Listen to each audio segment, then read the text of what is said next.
Pria ini menutupi tubuhnya dengan cat putih menyamar sebagai patung di museum. Sasarannya adalah mencuri berlian senilai 100 juta dolar.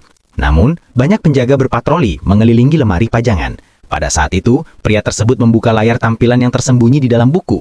Ia mengendalikan mobil remote berwarna hitam di sepanjang garis hitam pada ubin lantai.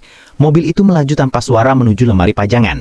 Para penjaga menatap ke atas. Mereka sama sekali tidak menyadari mobil di bawah yang menyatu dengan pola lantai.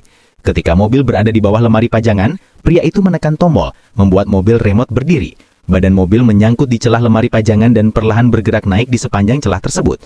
Saat mobil mencapai tinggi lemari pajangan, pria itu membuka lengan mekanik di dalam mobil, lalu mengoperasikannya untuk mengulurkan cakar dan menggenggam erat berlian itu. Kemudian, pria tersebut menempatkan proyeksi hologram berlian 3D pada patung di dekatnya.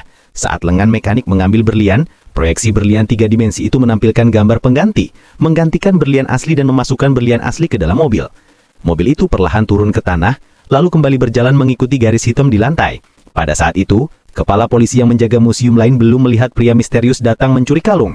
Setelah diselidiki, ia mengetahui bahwa berlian senilai 100 juta dolar pada kalung itu sedang dipamerkan di museum lain. Kepala polisi segera menyadari bahwa sasaran sebenarnya adalah berlian tersebut. Mereka menyadari telah terjebak dalam tipu daya pria itu. Maka ia segera memberitahu timnya untuk memblokir museum.